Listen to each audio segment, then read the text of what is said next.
Bienvenido y bienvenida a una emisión más de su programa Perspectivas aquí en Rompeviento TV. En esta ocasión nos acompaña el doctor Marcelo de la Jara, que es el director de Crecimiento Económico y Mercado Laboral del Centro de Estudios Espinosa Iglesias y también colaborador de Rompeviento con su cápsula de análisis político-financiero que se llama Economía en Tiempo Real. Mi querido Marcelo, bienvenido otra vez. Muchas gracias.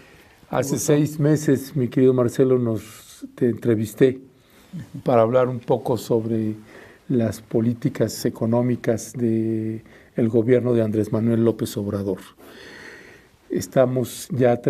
Pasó el primer año y quisiera retomar un poco algunos de los temas que hablamos en esa ocasión, y este sería pues un balance de la política económica del primer año de Andrés Manuel. Tú en una de las cápsulas has hablado de cuando recién empezaba Andrés Manuel, hablaste de 4 ejes fundamentales que habría que darle seguimiento.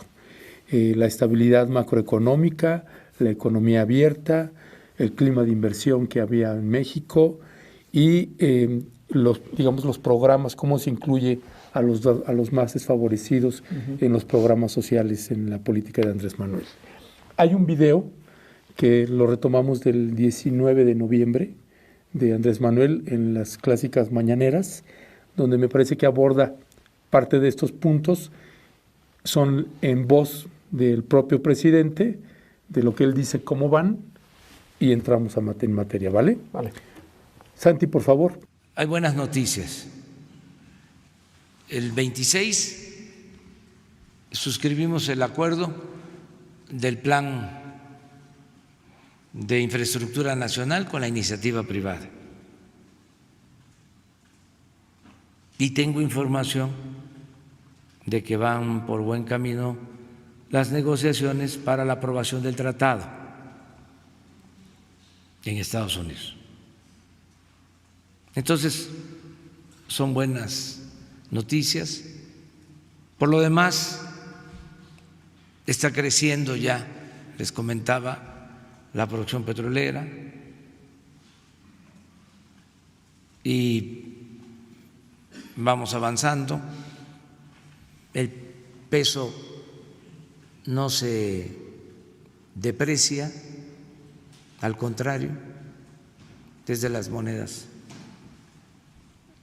que más se han apreciado con relación al dólar. La inflación está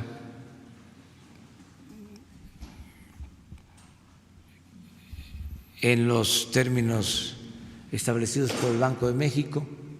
También ayuda el que estén bajando las tasas, que el Banco de México haya tomado esa decisión, porque esto estimula el crédito. A ver, vamos a dejarle una tarea a los expertos, que me expliquen o nos expliquen por qué, si hay menos inversión en la economía mundial, en México está creciendo la inversión extranjera. Sí está bien formulada la pregunta, ¿verdad? Espero la respuesta. Marcelo, ahí te hablan. Pregunta directa de Andrés Manuel al doctor Marcelo de la Jara, experto en economía. ¿Qué le responderías? Mira, yo creo que él señala un poco la respuesta, ¿no? Creo que sí hay que destacar que este año hay los elementos que mencionabas recién de estabilidad macro y de mantenimiento de la economía abierta han sido defendidos mucho por López Obrador. El primero, en términos de, por ejemplo, qué pasa con la inflación o qué está pasando con el tipo de cambio. La inflación ha ido a la baja, el tipo de cambio está estable Esos son, creo yo, resultado de factores internos buenos, o sea, un compromiso de mantener finanzas públicas sanas. Eso es fundamental para ambas cosas. También el hecho de haber respetado la autonomía del Banco Central, ¿no? Digamos, designó 2 funcionarios muy capaces y muy conocedores de la economía mexicana, lo cual dio confianza. Entonces creo que algunas medidas que él ha tomado internamente, gestos o políticas económicas en esa dirección han sido muy buenas y muy bien recibidas. También ayudó la circunstancia externa, digamos, el hecho de que las tasas de interés en Estados Unidos están bajando. Eso significa que el peso es una moneda atractiva, ¿no? Y entonces eso ayuda a las 2 cosas, a que el tipo de cambio esté estable y la inflación vaya a la baja. Pero no hay que dejar de reconocer que la política económica, macroeconómica de Andrés Manuel López Obrador y de su gobierno ha acompañado esta coyuntura buena. Entonces yo creo que ahí se diferencia López Obrador de otros presidentes populares de América Latina, ¿no? que típicamente toman una actitud muy agresiva contra la macroeconomía, ¿no? Descreen de eso, y yo creo que López Obrador lo dijo que iba a hacer y lo está cumpliendo, de que sí le preocupa la estabilidad, sí sabe que la inflación es mala para la gente, sí sabe que tener movimientos muy bruscos en el tipo de cambio también es malo. Entonces, ese es un elemento que creo que es muy importante y sí genera confianza. Esa parte, yo creo que en eso no hay duda, ¿no? de que lo hizo muy bien. O sea, en la estabilidad macroeconómica y la economía abierta. La economía abierta, incluso, digamos, sí ha demostrado este gobierno un ahínco, digamos, una preocupación por mantener los canales de comercio abierto con América del Norte.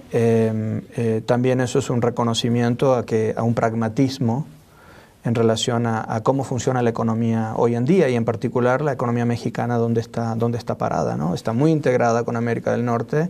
Es un reconocimiento a la realidad económica.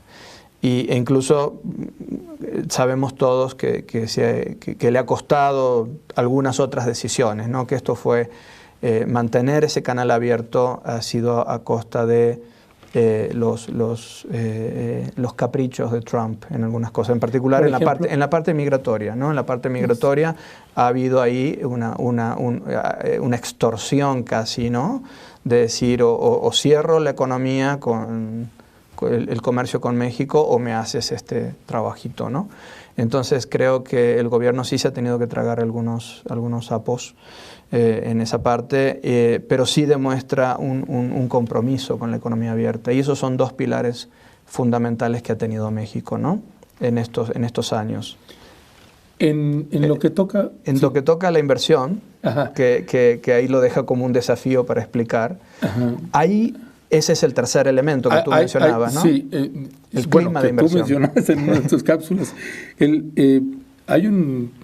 En noviembre precisamente pasado, ese día, ese mismo 19, se anunciaba un crecimiento de 7.8%, mayor que cualquier año del periodo de gobierno de Peña Nieto o Felipe Calderón. Sí, estamos hablando de inversión extranjera directa. Sí. Esa ha estado funcionando muy bien. La inversión interna, que ahora vamos a comentar un poquito, no tan bien. Entonces ahí en la parte de clima de inversión es más variado el legado del primer año, ¿no? En cuanto a inversión extranjera directa, sí es impresionante la cifra. Una buena parte de esa inversión es reinversión. Es decir, son las utilidades que las empresas extranjeras obtienen en México, en lugar de llevárselas, en lugar de entregárselas a sus inversionistas, a los dueños de las empresas, se está reinvirtiendo en México. Eso es una muy buena noticia. En parte también, yo creo que en parte tiene que ver con esto de que en el resto del mundo la situación no está muy buena. Digamos, no hay grandes oportunidades de inversión en ningún lado, los activos financieros no están pagando muy bien. Sin embargo, es una apuesta por México y vale la pena reconocerla también, ¿no? Hay muchas cosas de la economía que yo no entiendo, pero una de las que me brinca con este dato, por ejemplo, de la inversión extranjera, con ese 7.8%, son las calificadoras. Uh-huh. Y yo no sé si eso está relacionado o no, pero ahí te pido que me expliques o que nos expliques. Uh-huh. Si las calificadoras se la pasaron golpeando una y otra vez las decisiones del presidente en materia económica, del presidente Andrés Manuel López Obrador, y lo trajeron a la baja, y garrotazo tras garrotazo, pero contrario a esto, uh-huh, la inversión extranjera crece. Uh-huh. ¿Cómo se explica eso? Bueno, yo creo que las calificadoras, cuando evalúan a los gobiernos, recuerda que solo en parte están evaluando la economía. O sea, la economía, en parte, a las calificadoras, la función que cumplen es dar señales a los que invierten en deuda del gobierno, fundamentalmente, ¿no? Entonces, eso es más una inversión financiera. Y ahí estaba el tema de Pemex, ¿no? Lo que hablábamos en nuestra entrevista anterior acerca de qué tan saludables es la contabilidad que está mostrando Pemex, qué tan saludables son las finanzas de Pemex. Y como el gobierno tiene un compromiso o reveló un compromiso muy grande con Pemex, un poco que sus finanzas se contaminarían por alguna cosa que no funcionara bien con la estrategia de Pemex. Entonces las calificadoras ponen más el énfasis en los papeles del gobierno, en cuál es la chance de que el gobierno pague o no pague ciertas deudas o que Pemex pague o no pague ciertas deudas. En cambio, este tipo de inversión extranjera directa es eso, es inversión directa, me comprometo a poner recursos, ¿no?, para clavar en el suelo una fábrica y producir, ¿no?, o ampliar mi fábrica, en el caso de las reinversiones, o nuevos negocios. Entonces creo que es una muy buena pregunta la tuya, porque creo que entonces, desde el punto de vista de la visión desde las empresas extranjeras o desde los extranjeros en general, pues hay dos lecturas, ¿no? Una lectura que por el lado quizás financiero y de deuda del gobierno enfrenta ciertos desafíos, mientras que por el lado de la economía real, de la producción, hay confianza de que quizás estos pequeños tropiezos que se han tenido este año en términos de crecimiento o con el Tratado de Libre Comercio, eventualmente se van a resolver, ¿no? Marcelo de la Jara, en lo que toca al presupuesto de ingresos y de egresos, Santi, por ahí tenemos una tabla. Bueno, primero es la imagen del presupuesto de ingresos de la Federación.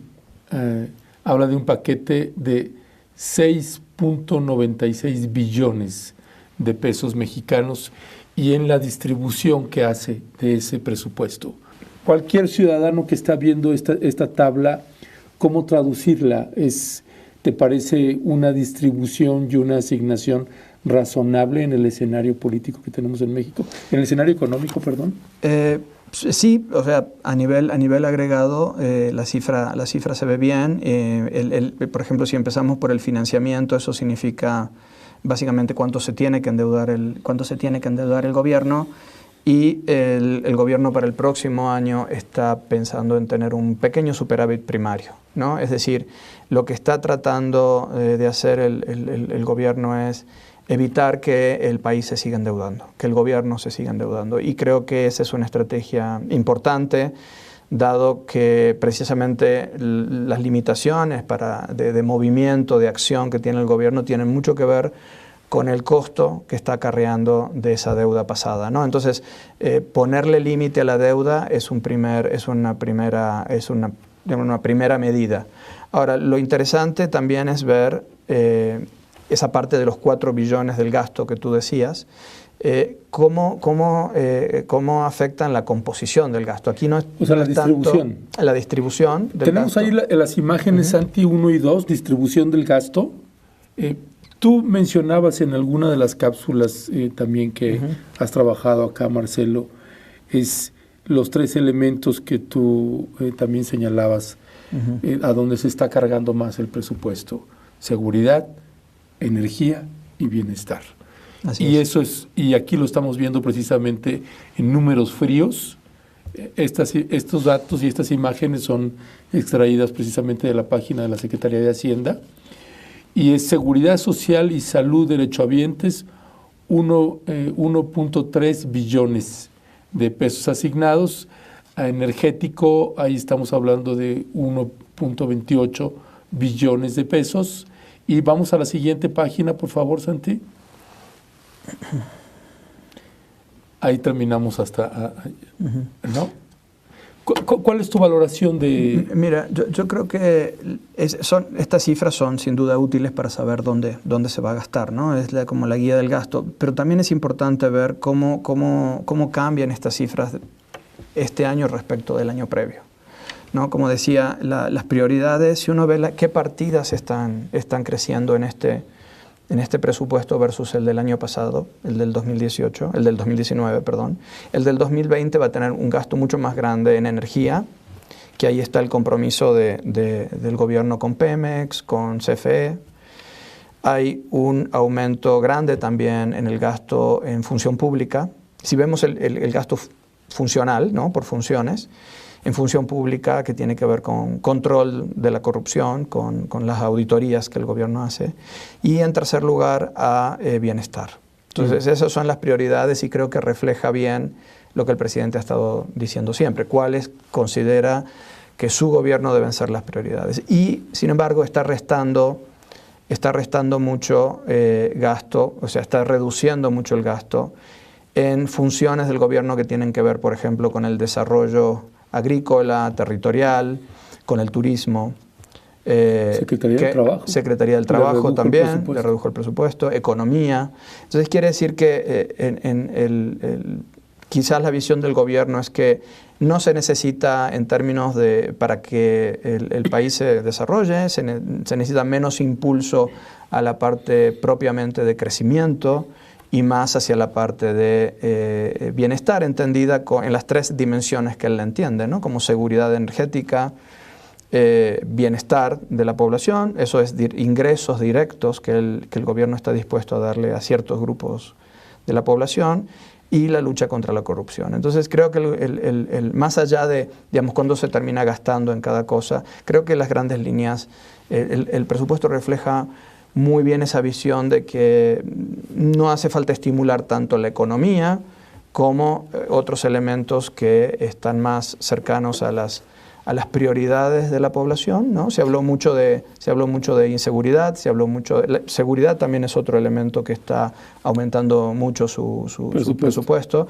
Entonces, bienestar, seguridad, lucha contra la corrupción y esta preferencia de... Eso yo lo pondría por un lado. Bienestar, seguridad, y lucha contra la corrupción. Y a energía lo contrastaría con ese aumento, lo contrastaría con lo que se está dejando de gastar en otras fuentes de crecimiento económico, como son, por ejemplo, lo que decía, desarrollo territorial, turismo, etc. Entonces es una apuesta. Esto lo habíamos hablado un poco en una entrevista previa, de que sí, la apuesta de este gobierno en la parte de desarrollo económico, una vez resuelto los problemas de seguridad, bienestar y corrupción, entonces cuando el resto se reparte de una manera distinta ahora, ¿no? Una vez satisfecho esto, voy a darle más empuje a la parte energética, con una rectoría muy fuerte del Estado, que creo que esa es la preferencia del gobierno y es debatible, y menos impulso a la parte de desarrollo territorial y turismo, lo cual también es debatible en términos de dinamizar la economía, que es más importante, ¿no?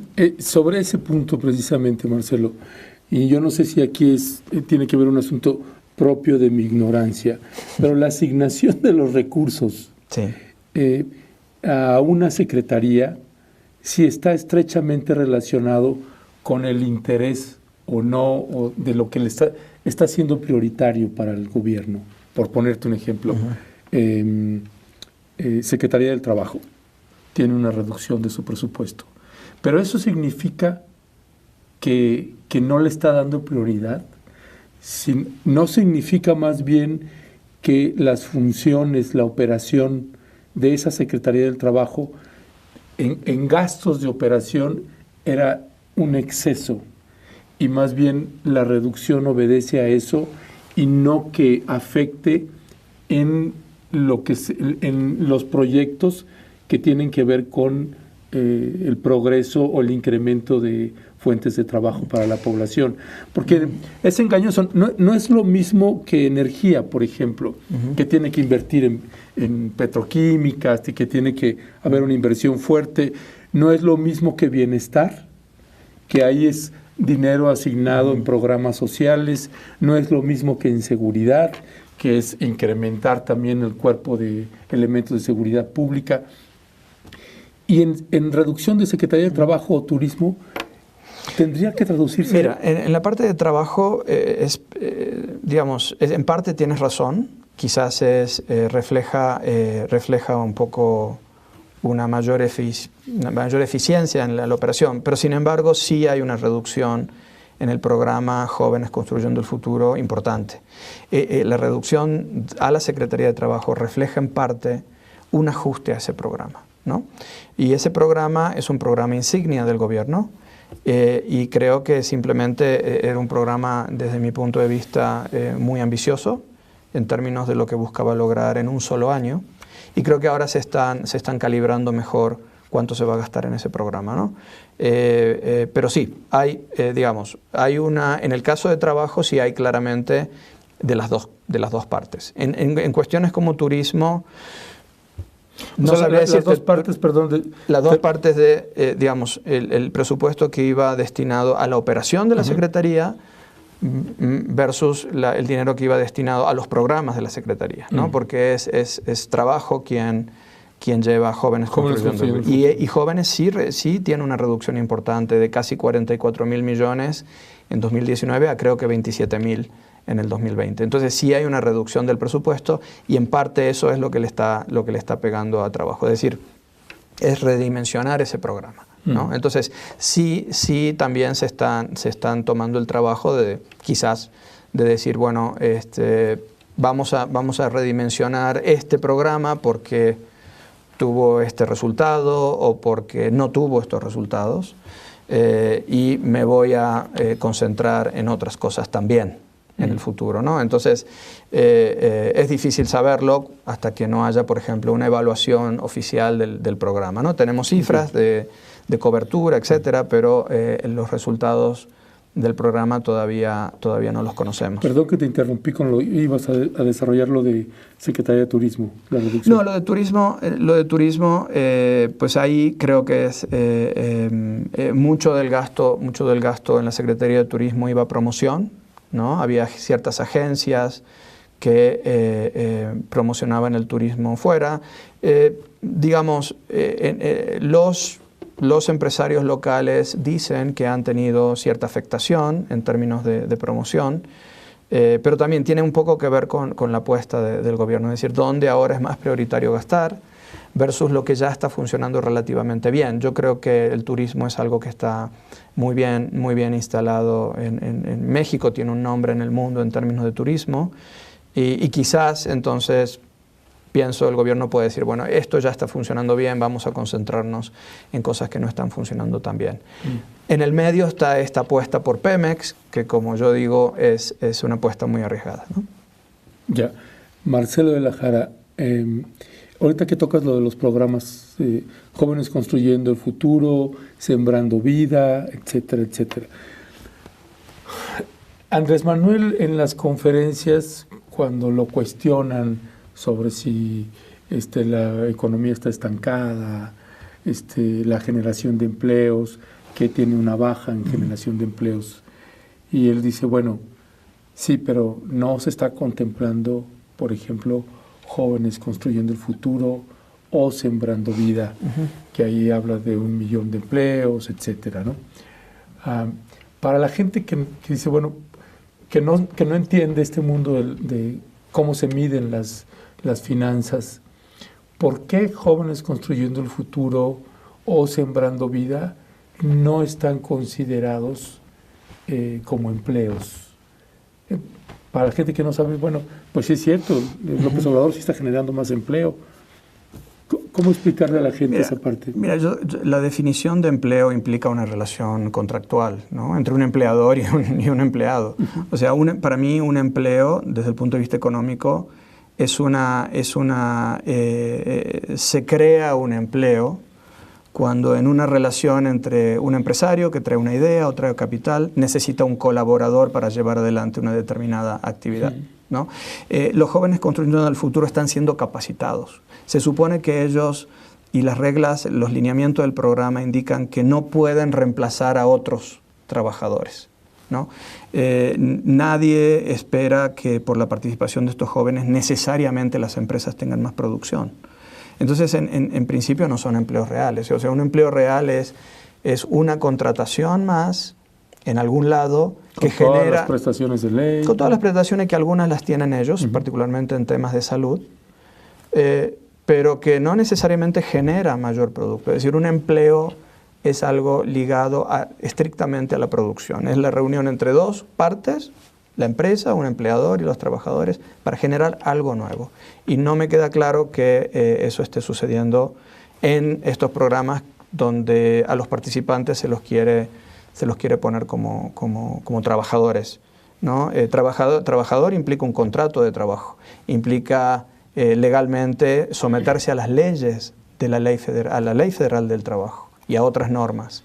No es el caso de estos participantes en estos programas. Él suma también el programa Sembrando Vida como otra generación de empleo. Y bueno, tiene la particularidad, Andrés Manuel, que hace un manejo que se confunde y no, porque pues sí es un empleo porque le está trabajando y le está generando un ingreso a esa persona. En el caso de Sembrando Vida, por ejemplo, que me imagino que no se mide igual que en el de Jóvenes Construyendo el Futuro, ¿o cómo entenderlo? Sembrando Vida, básicamente Sembrando Vida es reforestación, es mantener los bosques que son fuentes de ingresos para las personas.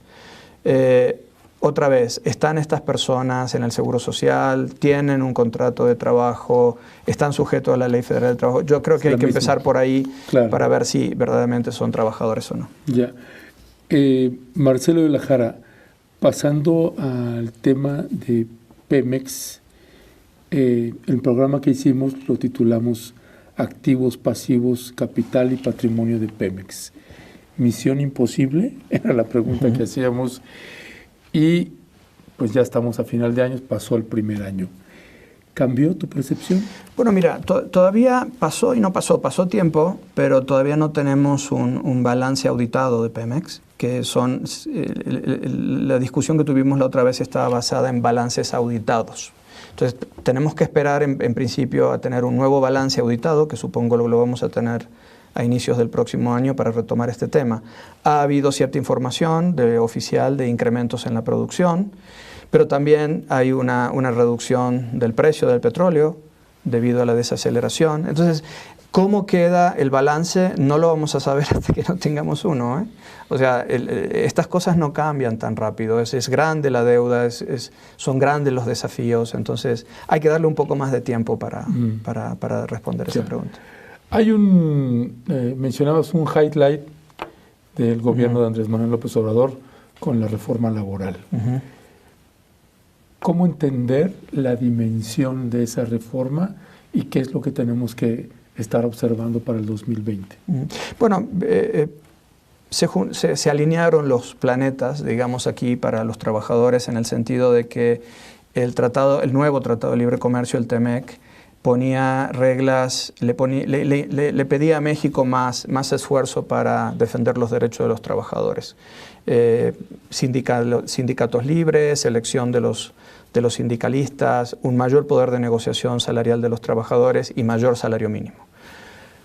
Ya eso ya venía gestándose, afortunadamente con este gobierno, que está totalmente alineado con esas ideas, se han logrado avances rápidamente. Y creo que va a ser un elemento que le tocó a este gobierno implementarlo y va a ser una de las cosas buenas por las cuales se va a recordar este primer año en el futuro, porque eventualmente cuando la economía vuelva a crecer a un ritmo vigoroso, esperemos en los próximos años, la participación del salario de los trabajadores en ese crecimiento va a ser mayor a partir de ahora. Y eso es una buena noticia, me parece. En el primer año de gobierno de Andrés Manuel López Obrador hubo un incremento al salario mínimo de un 16%, un incremento histórico en el país. Y en las partes fronterizas, bueno, particularmente en la frontera norte con los Estados Unidos, fue mucho mayor. Sí, fue mayor. Siempre se manejó en gobiernos anteriores, siempre nos vendieron la cantaleta que no podían incrementar mucho los salarios porque se podía venir una devaluación muy fuerte, una inflación, perdón, muy fuerte, etcétera.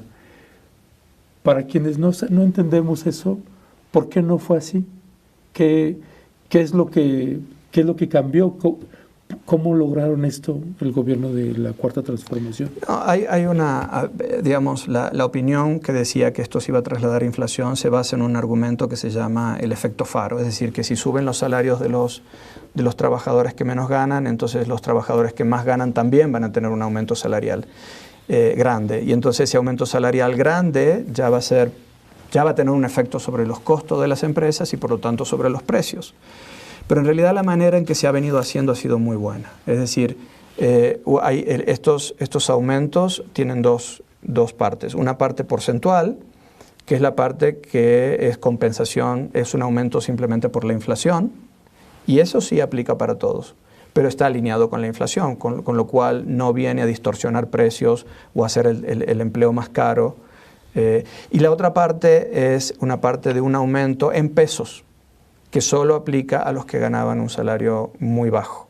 Entonces, al hacerlo de esa manera, hay mucho menos peligro de que se transmita a la inflación, y de hecho no ha sucedido. De hecho, tampoco se ve afectado el empleo. Lo bueno, digamos, también es que se hace de manera prudente, ¿no? Hay que seguir con las mejoras en el salario mínimo en los próximos años. Y ya lo han dicho varias veces desde el gobierno que lo van a hacer de manera prudente. Entonces, creo que es algo, es ser pragmático en la manera que se está haciendo, con la prudencia que se está haciendo, pero sin perderle el paso a ese objetivo, ¿no? Un último punto. Hay un mundo, me gustaría que pudiéramos hacer esto en partes.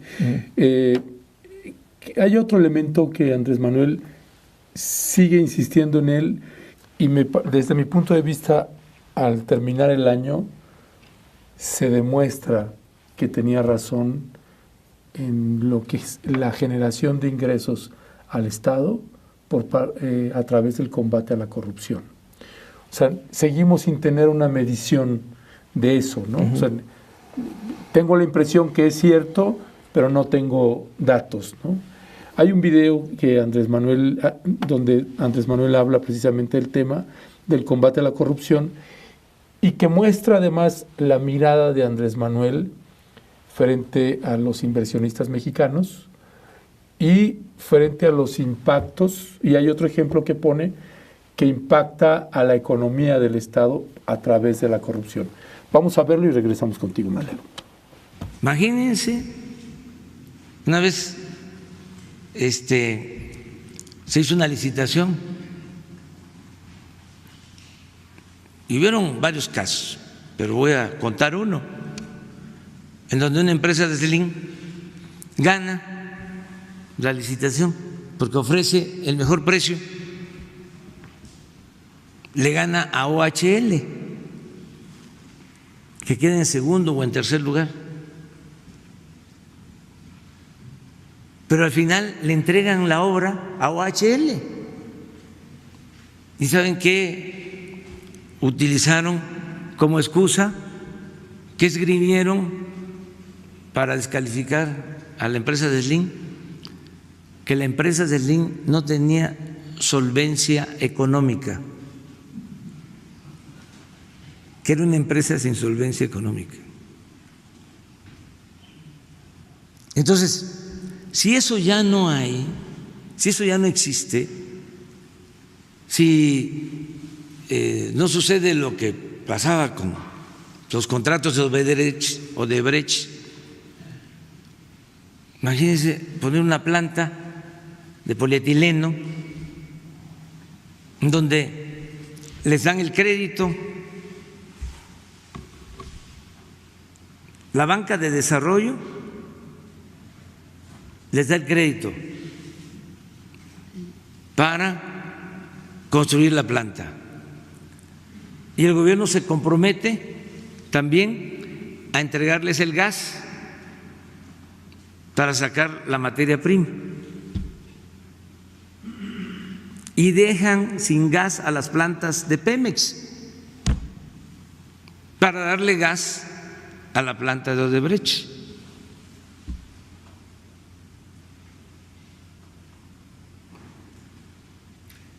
Y si se continúa así, pues nunca podríamos salir adelante.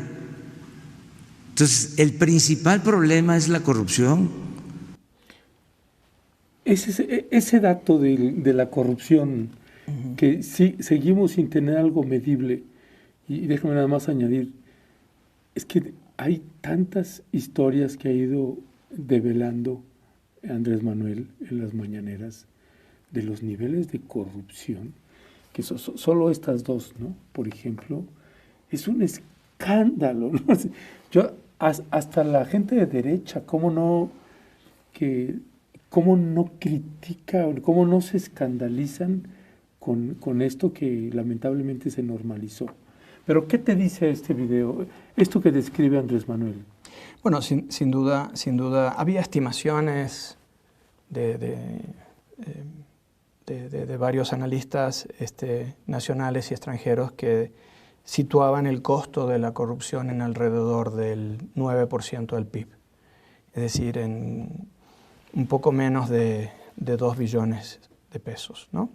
Entonces, sí es un valor inmenso el que la corrupción tiene. Es inaceptable en este tipo de país y en cualquier lado que se monten empresas fantasmas, porque esto de te doy el gas, es porque la empresa no es productiva, ¿verdad? Entonces, si la empresa no es productiva, ¿por qué se crea una empresa que no es productiva? ¿Y para qué se le asigna eso, no? ¿Y para qué se le asigna? Ahora, el comentario, es interesante el comentario del presidente acerca de esta anécdota sobre la licitación, ¿no? Que lo gana una empresa, se lo dan a otra. Entonces, pareciera querer indicar de que el sistema de licitaciones no ha funcionado, ¿no?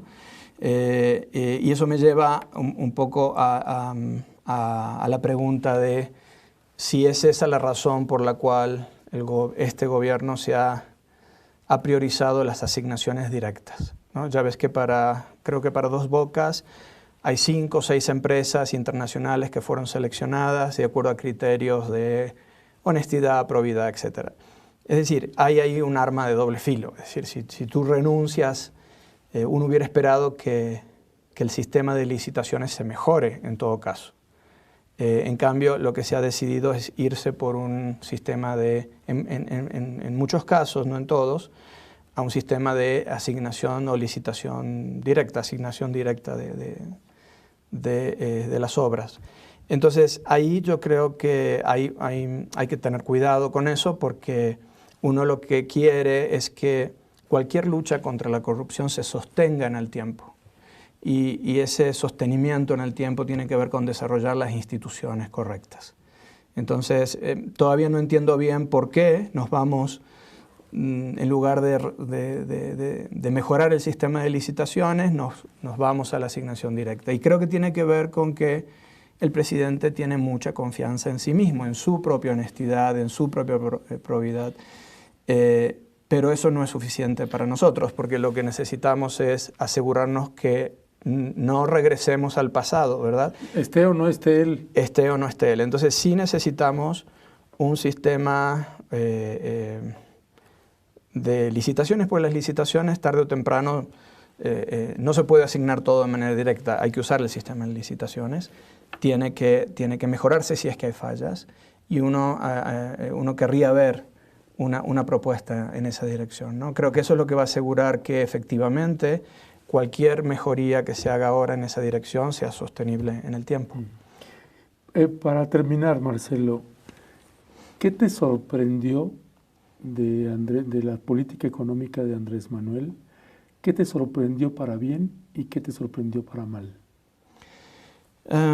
Si quieres, para terminar bien el programa, no tan negativos, ¿qué te sorprendió para mal y qué te sorprendió para bien?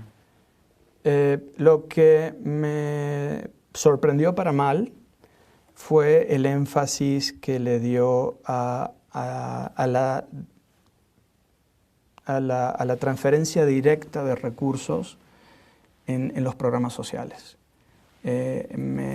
También va un poco en la misma dirección de lo que decía de la lucha contra la corrupción. Creo que desde mi punto de vista un desarrollo social sostenible necesita de un sistema institucional. No te doy un ejemplo, el de las pensiones.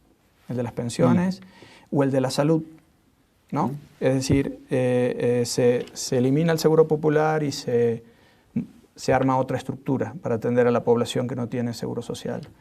Se aumenta el volumen de las pensiones, el monto que se paga por las pensiones, a los que ya tienen pensión y a los que no la tenían.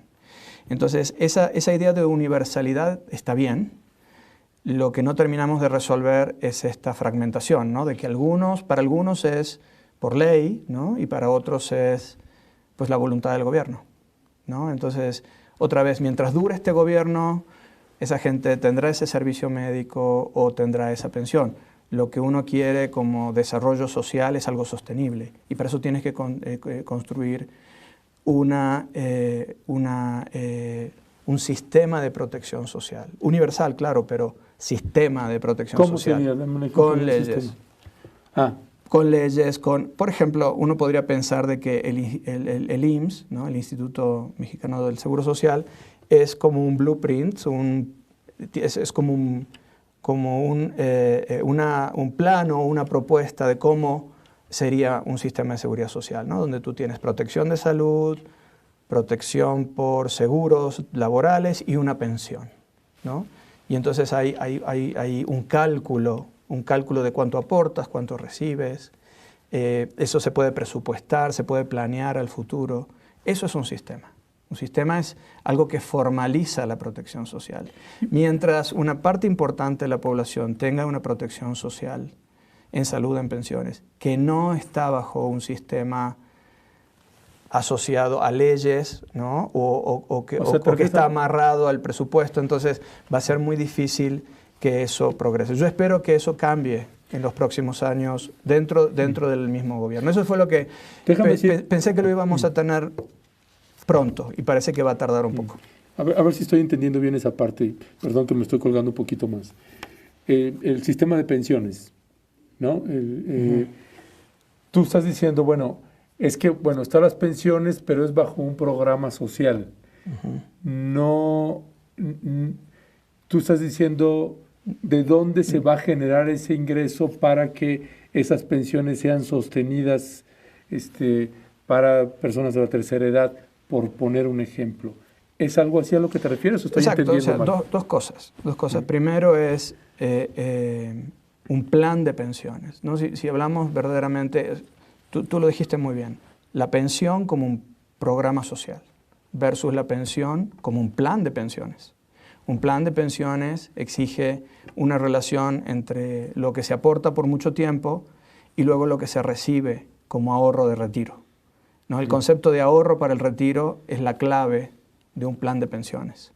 Y eso es lo que no está en un plan de pensiones donde no hay por detrás un ente tipo IMSS o cualquier otro que pueda rendir cuenta de todo lo que aportaste, ¿no? y de lo que vas a recibir y que se haga responsable de ese monto y que además se pueda planear y que no cambie según qué gobierno esté en marcha. Entonces, también es otra vez, como lo de la lucha para la corrupción, es dejarlo demasiado en manos de la buena voluntad o de la honestidad del gobierno actual. Hay que generar esas estructuras para que estos cambios de alguna manera sean sostenibles en el tiempo, ¿no? Eso es lo que creo que no me gustó, y lo que me gustó más es lo que hablábamos recién. Antes de que vayas, perdón que te estoy explotando aquí. En el programa pasado hablamos precisamente de las pensiones de los trabajadores de Pemex. Ajá. ¿No?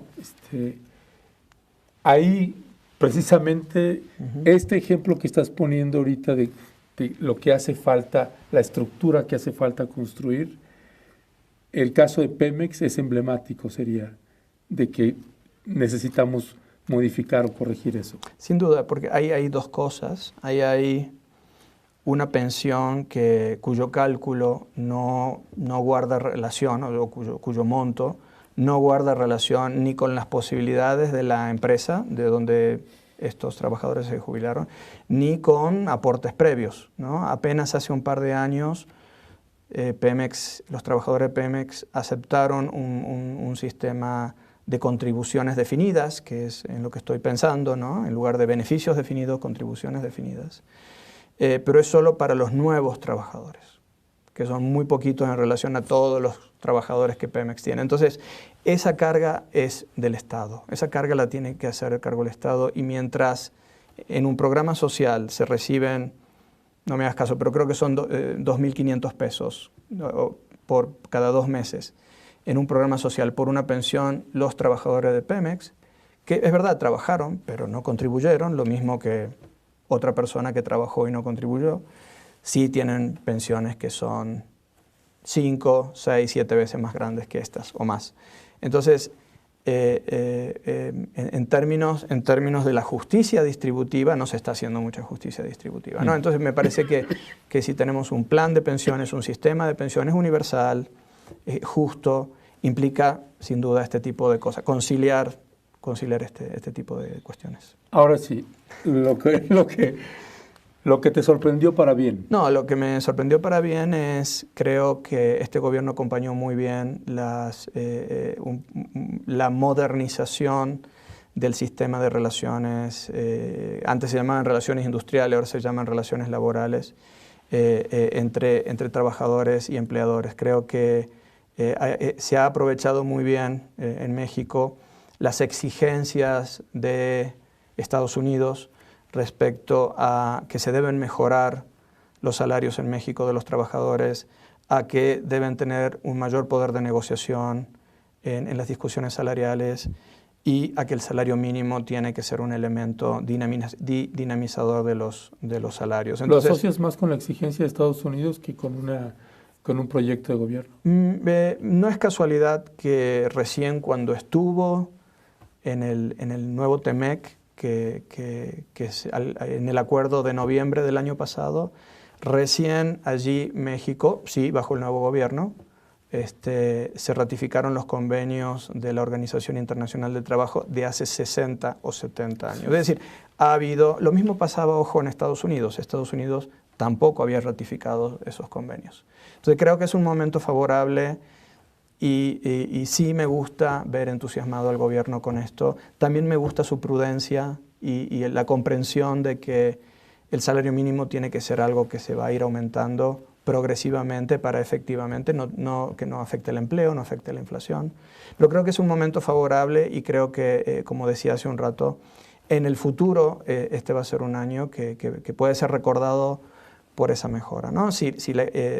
¿Por qué? Porque cuando la economía retome su ritmo de crecimiento más vigoroso, va a haber una mejor distribución entre esos beneficios que genera el crecimiento entre los empleadores, las empresas y los trabajadores. Y eso es algo que necesitamos en México, porque México tiene los niveles salariales más bajos de América Latina, incluso de países con igual desarrollo.